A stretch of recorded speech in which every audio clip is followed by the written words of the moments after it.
नमस्कार. जय श्रीराम, जय श्रीकृष्ण. प्रत्येक वयोवृद्धासाठी ही मराठी कथा तुम्ही शेवटपर्यंत नक्की ऐका. रामप्रसाद शिंगानिया यांचा एक छोटासा परिवार होता. त्यात 2 मुलं करण आणि समीर, 2 सुना नैना आणि मोनिका, एक नातू सुमित होता. रामप्रसाद यांची पत्नी अनुराधा एका आजाराने 5 वर्षापूर्वीच निधन पावली. त्याचवेळी मोठा मुलगा करणचं लग्न नयनशी झालं. अनुराधाजींच्या जाण्याने सगळे कुटुंब खचून गेलं होतं. समीर हा आईचा फार लाडका होता. त्याला सावरायला वेळ लागला, मात्र नैनाने समीरला आईची उणीव कधीच जाणू दिली नाही. ती त्याची वहिनी म्हणून नाही तर आईसारखी प्रेमाने काळजी घेत असे. त्यामुळेच समीर वहिनीला आईपेक्षा कमी लेखत नव्हता. अनुराधाजींच्या जाण्याला 2 वर्ष झाली होती. नैनाने मोठ्या सुनेची जबाबदारी खूप चांगल्या पद्धतीने निभावली होती. तिने संपूर्ण घर सांभाळलं होतं आणि त्याचबरोबर कोणाला तक्रार करण्याची संधीसुद्धा तिने दिली नव्हती. रामप्रसादजींचा मोठा मुलगा हा शिक्षक होता, तर छोटा मुलगा समीर सॉफ्टवेअर इंजिनियर होता. नैनानेही BEd केलं होतं, पण अद्याप तिला शिकवण्याची कोणतीही योग्य अशी संधी मिळाली नव्हती. हळूहळू दिवस जात होते. एक दिवस समीरसाठी लग्नाचा प्रस्ताव आला.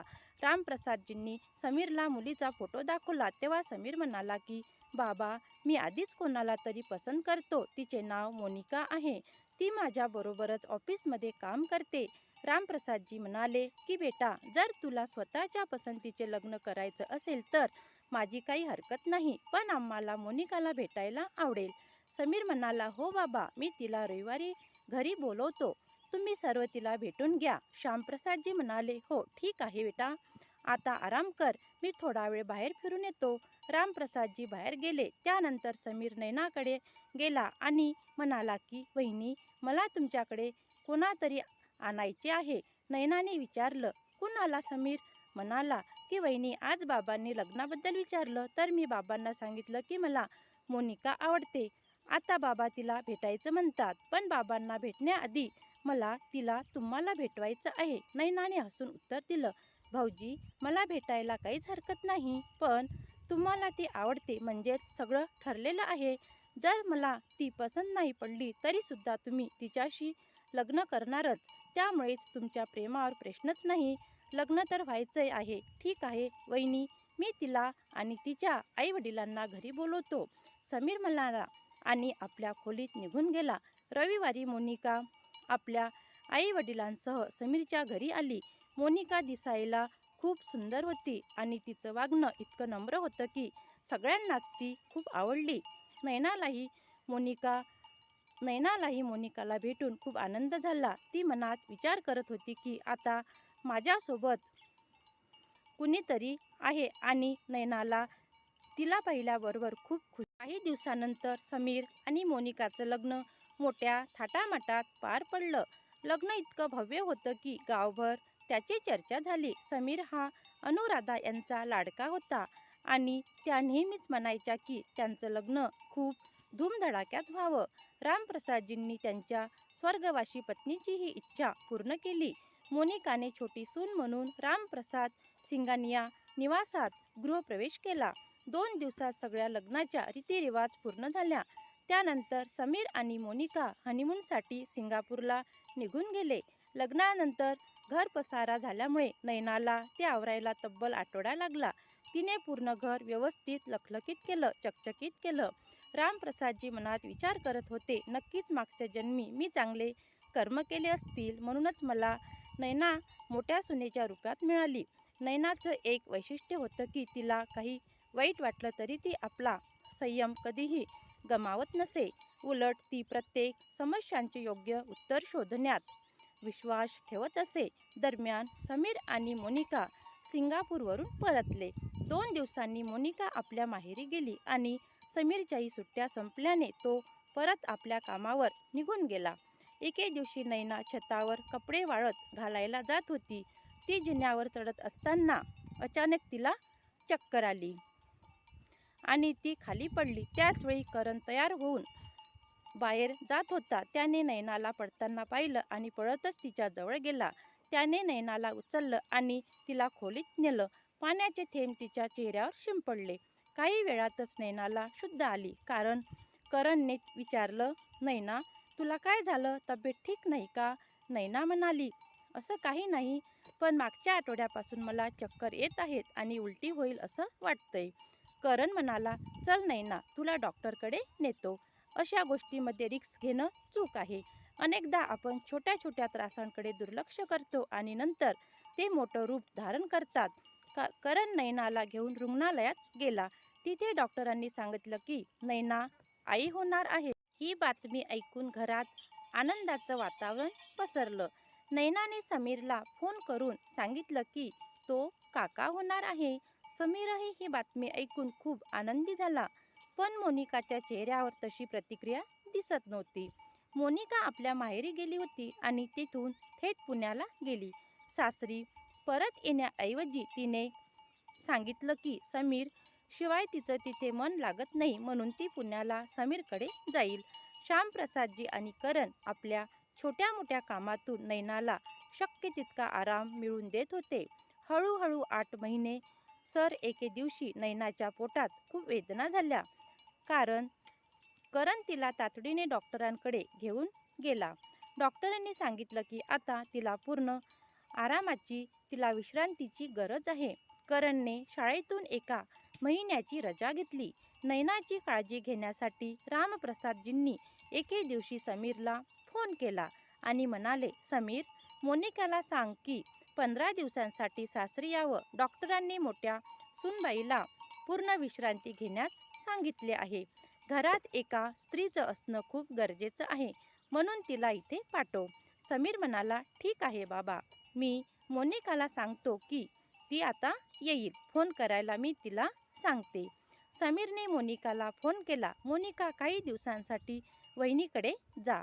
त्यांना तुझी गरज आहे. मोनिकाने लगेचच उत्तर दिलं, मी कुठेही जाणार नाही. माझ्याकडे एवढा वेळ नाही की मी तिथे जाऊन त्यांची नोकरानी बनेल. समीर म्हणाला, मोनिका, ते तुझंही घर आहे आणि वहिनी तुझीच आहे. जर तू त्यांना मदत केलीस तर त्यात नोकरानी होण्याचा प्रश्नच नाही. मोनिकाने थोडं कठोरपणे उत्तर दिलं, समीर, मला गोल गोल बोलायला जमत नाही. जर त्यांना मदतीची गरज असेल तर त्यांनी घरी एक मोलकरीण ठेवावी. वहिनीचं बाळंतपण होईपर्यंत ती काम करेल. शिवाय माझी सुट्टी फुकट घालवायची मला गरज पडणार नाही. मला माझ्या माहेरी जायचे. तुला माहीत आहे, माझ्या वहिनीचा वाढदिवस जवळ आलाय. त्यांनी मला आधीच बोलावलं आहे, त्यामुळे मी तुझ्या वहिनीकडे जाणार नाही. बाबांना सांग, त्यांना घरात एक मोलकरीण ठेवावी. समीरला मोनिकाच्या या गोष्टी अजिबात आवडल्या नाहीत. समीर मोनिकाला म्हणाला, मोनिका, तुला माहीत नाही ना, आई गेल्यानंतर वहिनीने मला कधीच आईची उणीव जाणू दिली नाही. ती फक्त माझी वहिनी नाही तर माझी आईसारखी आहे. आज तिला आपली गरज आहे आणि तू असं बोलत आहेस. या गोष्टीवरून समीर आणि मोनिकामध्ये थोडीशी वादावादी झाली. समीरने आपल्या वडिलांना फोन केला आणि म्हणाला, बाबा, काही क्लायंट बाहेरून येत आहेत, त्यामुळे मोनिकाला सुट्टी मिळत नाही. तुम्ही म्हणाल तर मी सुट्टी घेऊन येतो. रामप्रसादजी म्हणाले की बेटा, जर तू वहिनीला भेटायचं ठरवलं असेल तर ये, काही हरकत नाही. पण यावेळेस घरात एका स्त्रीची गरज होती. मोनिका आली असती तर फार छान झालं असतं. पण जर तिला सुट्टी मिळाली नाही तर काही हरकत नाही. कामही महत्त्वाचं असतं. रामप्रसादजींनी खूप चांगलं समजलं होतं की मोनिका जाणून बुजून घरी येत नाही. तरीही समीर काही दिवसांची सुट्टी घेऊन घरी आला. समीरला पाहून नैना खूप आनंदी झाली होती. पण जेव्हा तिने पाहिलं की मोनिका आली नाही तेव्हा ती तितकीच निराशही झाली. कारण नैना मनाशी विचार करत होती, मोनिका अजूनपर्यंत या घरात रुळली नाही, पण आता तरी ती माझ्या अडचणीच्या वेळी येईल. समीरने वहिनीला त्यांच्या तब्येतीची चौकशी केली आणि म्हणाला, वहिनी, मोनिकाला सुट्टी मिळाली नाही म्हणून ती नाही येऊ शकली. पण मी इथे येण्यापूर्वीच माझ्या मित्राला फोन केला होता. त्याला एका मोलकरणीची व्यवस्था करण्यास सांगितलं आहे. आज संध्याकाळपर्यंत किंवा उद्या संध्याकाळपर्यंत तो सांगेल. करणला काहीच कळत नव्हतं की त्याने काय करावं. मग त्याने आपल्या सासूला फोन केला आणि सगळं काही सांगितलं. तेव्हा सासूबाई म्हणाल्या की करण बेटा, तुम्ही अजिबात चिंता नका करू. मी आज संध्याकाळीच तुमच्या सासऱ्यांशी बोलले आणि उद्या दुपारपर्यंत तेथे पोहोचते. ठीक आहे आई, असं म्हणून करणने फोन ठेवला. नैनाच्या आईने तिच्या वडिलांना सगळी गोष्ट सांगितली. तेव्हा ते म्हणाले की तू लवकरात लवकर नैनाच्या घरी जा. तिला तुझी खूप गरज आहे. इथे काळजी करू नकोस, मी सगळं पाहून घेईन. दुसऱ्या दिवशी दुपारपर्यंत नैनाची आई तिच्या घरी पोहोचली. नैनाच्या आईला पाहून श्यामप्रसादजींनीही मोठा दिलासा मिळाला. ते खूप खुश झाले, कारण त्यांना नैना सुनबाईची खूप काळजी वाटत होती. नैनाची आई तिच्या खोलीत गेली. नैनाने आईला पाहिलं आणि तिला मिठी मारत खूप रडली. तिच्या डोळ्यातून अश्रू वाहू लागले. आई, तू इथे कशी आलीस? बाबा दिसत नाही. बाबांना तू घरी एकटा सोडलास की काय? तुला माहीत आहे ना, त्यांची तब्येत नीट नसते. मग तू एकटी कशी आलीस? त्यांची काळजी कोण घेणार? आई म्हणाली, नैना, तू अजिबात काळजी करू नकोस. तुझे बाबा पूर्णपणे ठीक आहेत आणि त्यांना काही प्रॉब्लेम झाला तर ते इथे येतील. ठीक आहे आई, पण मला हे सांग, तुला हे सगळं कसं कळलं? मी तर तुला काहीच सांगितलं नाही. मग तू कशी आलीस? आई म्हणाली, बेटा, काल जावई बापूंचा फोन आला होता. त्यांनी मला सगळं काही सांगितलं, म्हणूनच मी इथे आले. तू काळजी करू नकोस. मी आहे ना तुझ्यासोबत. नैनाने आईला घट्ट मिठी मारली आणि जोरजोराने रडू लागली. तेवढ्यात समीर खोलीत आला आणि म्हणाला, वहिनी, मोलकरणीची व्यवस्था होऊ शकत नाही. अजून 1-2 दिवस लागतील. तेव्हा नैनाची आई म्हणाली की बेटा, तू अजिबात चिंता करू नकोस. मोलकरणीची काहीच गरज नाही. नैनाला बाळ होईपर्यंत मी इथेच राहीन. ठीक आहे आई म्हणते. समीर तिथून निघून गेला. अजून 1 आठवडा झाला होता की नैनाला पुन्हा वेदना होऊ लागल्या. तिला तातडीने रुग्णालयात नेण्यात आलं. डॉक्टरांनी सांगितलं, आम्हाला त्वरित ऑपरेशन करावं लागेल, नाहीतर आई आणि बाळ दोघांच्या जीवाला धोका होऊ शकतो. नैनाला ओटीमध्ये नेण्यात आलं. नैनाला ऑटोमध्ये नेण्यात आलं आणि तिथे तिने एका गोंडस मुलाला जन्म दिला. सगळ्यांच्या चेहऱ्यावर आनंद स्पष्ट दिसत होता. सगळे हॉस्पिटलमधून घरी परतले. छोटासा कार्यक्रम होणार होता. त्यामुळे समीरने मोनिकाला सांगितलं की मोनिका, मला तुझं कुठलेही बहाणे ऐकायचे नाहीत. काही दिवसांची सुट्टी घेऊन लगेच इकडे ये. मोनिकाला समजलं की समीर नाराज आहे, त्यामुळे तिने म्हटलं की ठीक आहे, मी 15 दिवसांची सुट्टी घेऊन येते. मोनिका जेव्हा घरी आली तेव्हा तिला पाहून नैना खूप खुश झाली. रामप्रसादजी मोनिकाला पाहून मनातच विचार करत होते, मोनिका बेटी, तू माझ्या मोठ्या सुनेला साथ न देऊन बरोबर केलं नाहीस. पण ते तिला काहीच म्हणाले नाहीत. छठीचा कार्यक्रम खूप छान पार पडला. नैनाच्या मुलाचं नाव वरून सिंघानियात ठेवलं गेलं. छठीच्या कार्यक्रमानंतर नैनाची आई तिच्या घरी परत गेली आणि आता घरची जबाबदारी मोनिकावर आली. शेजारी राहणाऱ्या एका काकू वरूणची काळजी घ्यायला येत असत. त्या 15 दिवसापर्यंत वरूणची मालिश, आंघोळ आणि बाकी सगळं काम करत होत्या. मोनिका थोड्या वेळासाठी वरूणला कडेवर घेत असत आणि लगेच नैनाला देत म्हणायची, वहिनी, मला मुलाला उचलण्याची भीती वाटते. हळूहळू नैना स्वतःचं काम स्वतःच करू लागली होती. त्यामुळे मोनिकाने सांगितलं की वहिनी, आता माझी सुट्टी संपली आहे. मला पुन्हा समीरसोबत पुण्याला जावं लागेल. नैना म्हणाली की मोनिका, तू माझ्यासोबत इतके दिवस राहिलीस, माझी काळजी घेतलीस, त्याबद्दल तुझे खूप खूप धन्यवाद. तेव्हा समीर म्हणाला की वहिनी, तुला धन्यवाद म्हणायची काहीच गरज नाही. तू ही तर माझी काळजी घेतलीस. मी कधी तुला धन्यवाद म्हटलं का? मग तू मोनिकाला धन्यवाद का म्हणते? शेवटी मोनिका सुद्धा या घराचीच सदस्य आहे. रामप्रसादजी म्हणाले की बेटा, बरोबर म्हणतोस. जर आपलेच लोक एकमेकांच्या कामी आले नाहीत तर दुसरा कोण येणार? मोनिका मनातच विचार करत होती की हे लोक आपले प्रवचन कधी संपवतील. मला लवकर माझी पॅकिंग सुरू करायची आहे. पण त्यांचं बोलणं थांबतच नाही. तेवढ्यात मोनिका मध्येच म्हणाली, तुम्ही सगळे बोला, मी माझी पॅकिंग करून घेते, त्यालाही वेळ लागेल. नैना म्हणाली की मोनिका, जा, तू तुझी पॅकिंग करून घे. मोनिका तेथून निघून गेली. पण समीर मात्र आपल्या वहिनीच्या मांडीवर डोकं ठेवून म्हणाला, वहिनी, वरून आपल्यामुळं तुमचं माझ्यावरचं प्रेम कमी तर होणार नाही ना?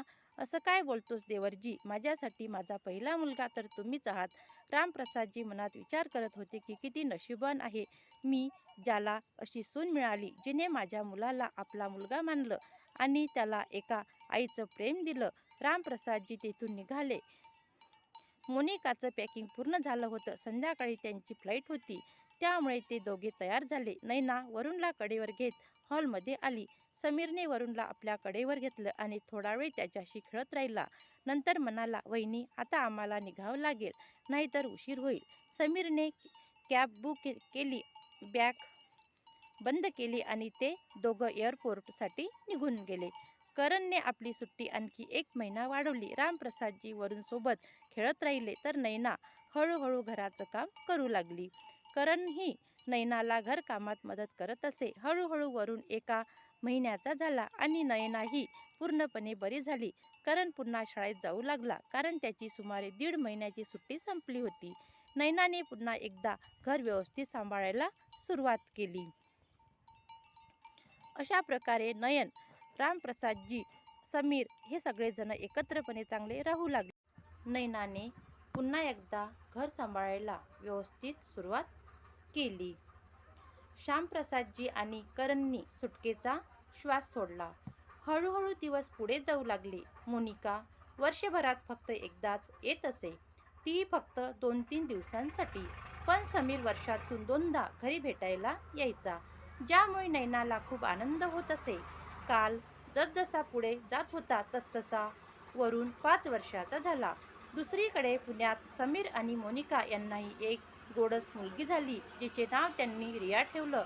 असे म्हणतात की सुखाचे दिवस कसे पंख लावून उडत जातात हे कळतही नाही. आता नयन वरुणमध्ये बिझी होऊ लागले होते. श्यामप्रसादजीसाठी वरुण म्हणजे एक खेळणं होतं. ते दिवसभर त्यांच्या मागे धावत असत, तर वरुणही त्यांना दमवण्यात काही कमी पडत नव्हता. वरुणला ओरडत असे की त्याने आपल्या आजोबांना एवढा त्रास देऊ नये. जेव्हा वरुण ऐकत नसायचा, तेव्हा नैना म्हणायची की, बाबा, तुम्ही वरुणच्या मागे एवढं धावू नका. मी तुम्हाला कित्येक वेळा रात्री पाय दाबताना पाहिले. तुमचे पाय दुखतात, तरी तुम्ही माझं काही एक ऐकत नाही. ठीक आहे बेटा, मी लक्ष ठेवेन. मी त्यांच्यासोबत बसून खेळेन. समीर जेव्हा मोनिका आणि रियासोबत घरी यायचा, तेव्हा वरुण रियासोबत खेळायचा हट्ट धरायचा. पण मोनिका रियाला फार वेळ वरुणसोबत खेळू देत नसे. त्यामुळे रामप्रसादजींना खूप वाईट वाटत असे, कारण ते त्यांच्या नातू आणि दोघांमध्ये खेळू देत नव्हते. पण मोनिका रियाला जास्त करून स्वतःजवळच ठेवत असे. ते लोक जेव्हा परत निघून जात असे, काही दिवसानंतर रामप्रसादजी सगळं विसरून परत सामान्य होऊन जात. नैनाने मोनिकाला अनेक वेळा समजावून सांगण्याचा प्रयत्न केला की जेव्हा ती इथे येते तेव्हा रियाला तिच्या आजोबांसोबत खेळू द्यावं, कारण इतर वेळी रिया नेहमीच तिच्या जवळच असते. 2-4 दिवसासाठीच तर ती इथे येत असते. तुम्ही रियाला तुमच्या जवळच ठेवाल तर तिला आजोबांसोबत वेळ घालवायची संधीच मिळणार नाही. नैनाच्या तोंडून हे ऐकून मोनिकाला खूप राग येईल. ती म्हणत असे की, वहिनी, मला सांगण्याची काही गरज नाही की माझी रिया कोणासोबत खेळेल आणि कोणासोबत नाही. ती माझी मुलगी आहे, तिला मी चांगलं सांभाळू शकते. तुम्ही तुमचं बघा, मी माझं बघते. हे ऐकून नयन गप्प बसायची. अशा प्रकारे हळूहळू दिवस जात होते. वरुण आता 12 वर्षाचा झाला होता आणि रिया 8 वर्षाची झाली होती. एके दिवशी रामप्रसादजीने सांगितलं की ते त्यांच्या मित्रांसोबत 1 महिन्यासाठी त्यांच्या मुलाकडे सिंगापूरला जाणार आहेत. हे ऐकून नैना थोडी चिंतित झाली. तिने विचारलं की, बाबा, सगळं काही ठीक तर आहे ना? काही त्रास तर नाही ना? रामप्रसादजी म्हणाले की, तुझ्यासमोर मला कधीच काही त्रास होऊ शकतो का? माझा मित्र मनोहर आहे ना, तो खूप आग्रह करत आहे का आणि सिंगापूर फिरण्याची माझी ही इच्छा आहे. ठीक आहे बाबा, कधी जाणार आहात? 2 दिवसांसाठी, रामप्रसादजी म्हणाले. आणि 2 दिवसांनी ते त्यांचे मित्र मनोहर सोबत सिंगापूरला निघून गेले. एक दिवस करण शाळेतून घरी आला, तेव्हा त्याची तब्येत खूपच बिघडली होती. नैनाने त्याला दवाखान्यात नेलं. तिथे करणचीही काही तपासणी झाली होती. तेव्हा डॉक्टरांनी सांगितलं की करणला ब्रेन कॅन्सर आहे आणि त्यावर त्वरित उपचार करावे लागतील. पण डॉक्टरांनी खात्री दिली की हे कॅन्सर फक्त पहिल्या टप्प्यात आहे, त्यामुळे करणला वाचवणे शक्य आहे. हे ऐकून नैनाच्या पायाखालची जमीनच सरकली. तिला काहीच सुचत नव्हतं की तिने काय करावं. दोघेही हॉस्पिटलमधून घरी आले. नैना म्हणाली, करण, आता आपल्या बाबांना सांगावं लागेल. पण करण म्हणाला की, नैना, माझं ऐक, सध्या बाबांना काहीही सांगू नकोस. त्यांना परत यायला फक्त 10 दिवस राहिले आहेत. त्यांना शांतपणे फिरून येऊ दे. नंतर तरी ते अस्वस्थ होणारच. कारण नैना म्हणाली की ठीक आहे, जसं तुम्ही म्हणाल तसंच करेल. नैनाने करणला विचारलं, करण आपल्या अकाउंटमध्ये किती पैसे असतील? तुला माहिती आहेच की कॅन्सरच्या उपचारांसाठी खूप पैसे लागतात. आपल्याला पैशाची व्यवस्था करावी लागेल. करण म्हणाला, नैना, मी जितकं कमावतो त्यातच घराचा सगळा खर्च होतो. माझ्या अकाउंटमध्ये सध्या फक्त 5 लाख रुपये आहेत, त्यापेक्षा जास्त नाहीत. पण करण, डॉक्टरांनी सांगितलं आहे की ऑपरेशनसाठी किमान 20 लाख रुपये लागतील. एवढे पैसे आपण कुठून आणू? करण आणि नैनाच्या चेहऱ्यावरचा चिंतेचा रेषा स्पष्ट दिसत होत्या. नैनाने समीरला फोन केला, पण फोन समीरने उचलला नाही. मोनिकाने उचलला. नैनाने तिला सगळं सांगितलं. तेव्हा मोनिका म्हणाली, वहिनी, आमच्याकडे अजिबात पैसे नाहीत. इथे पुण्यात राहणं खूप कठीण आहे. आम्ही जितकं कमावतो तितकं सगळं खर्च होतं. माफ करा वहिनी, पण आम्ही तुमची काही मदत करू शकत नाही. वहिनी, तुम्ही असं करा, बाबा यांना सांगा की लखनौची ती 1 बिघा जमीन आहे, तिचं वाटप करून घ्या आणि दोन्ही भावांच्या नावावर करून घ्या. मग तुम्ही त्या जमिनीचा अर्धा हिस्सा विकून भाऊंचा उपचार करून घ्या. तुम्हाला कुणाकडे हात पसरवण्याची गरज पडणार नाही. आणि उपचाराकरिता 20 लाख लागतील असं नाही, कितीही लागू शकतो याचा अंदाज काही आहे नाही. माझं ऐका वहिनी, बाबांना जमिनीचं वाटप करायला सांगा. नैनाने उत्तर दिलं, मोनिका, समीर आल्यावर एकदा माझं त्यांच्याशी बोलणं करून दे. मोनिका म्हणाली, वहिनी, यात समीरशी बोलण्याची काही गरज नाही. मला माहीत आहे की आमच्या अकाउंटमध्ये किती पैसे आहेत आणि किती नाहीत. मोनिकाच्या या शब्दांनी नैनाला खूप दुःख झालं. मोनिका इतकी कठोर कशी होऊ शकते हे तिला समजतच नव्हतं. डॉक्टरांनी करणला 1 आठवड्याची औषध दिली होती. त्या औषधांनी करणला थोडा आराम मिळाला. 1 आठवड्यानंतर करण डॉक्टरांकडे गेला. तेव्हा डॉक्टरांनी सांगितलं की सध्या सगळं काही ठीक आहे, पण ऑपरेशन लवकरात लवकर केलं तर चांगलं होईल. करण म्हणाला, डॉक्टर साहेब, 2 दिवसात बाबा येणार आहे. मग मी तुम्हाला सांगतो. 2 दिवसांनी रामप्रसादजी परत आले. त्यांना जाणवले की घराचं वातावरण बदललेलं आहे. सकाळपासून संध्याकाळपर्यंत गेलं, पण नैनाच्या चेहऱ्यावर त्यांना हसू दिसलं नाही. आता त्यांना पूर्ण खात्री झाली की काहीतरी नक्कीच बिनसलं आहे. सगळेजण रात्रीचं जेवण करून झाले. वरुण आपल्या आजोबांशी सिंगापूरबद्दल गप्पा मारत होता. नंतर तो झोपायला गेला.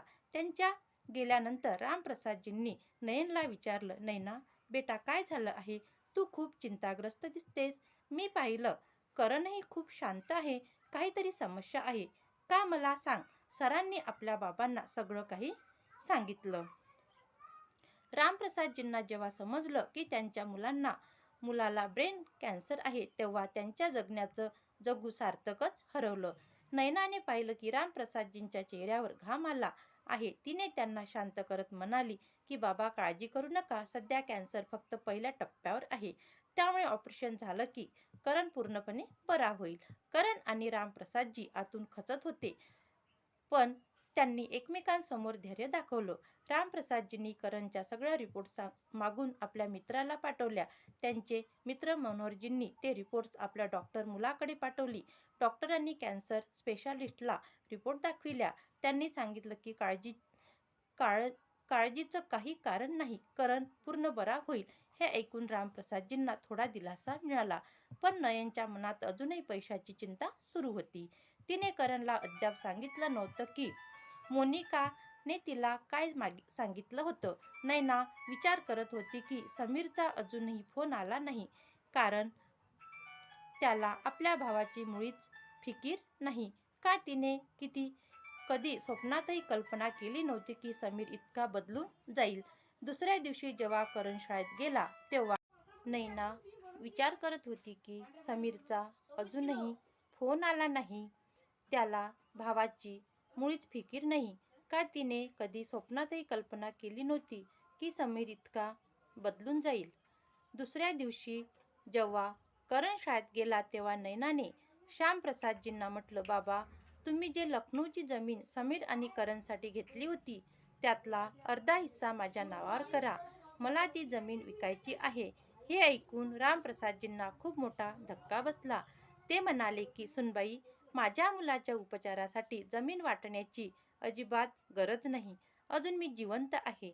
माझ्या मुलाचा इलाज मी स्वतः करू शकतो. आणि तुला ही जमीन विकण्याची आयडिया कोणी दिली? मला चांगलं माहीत आहे की हा विचार तुझ्या डोक्यातून आलेला नाही.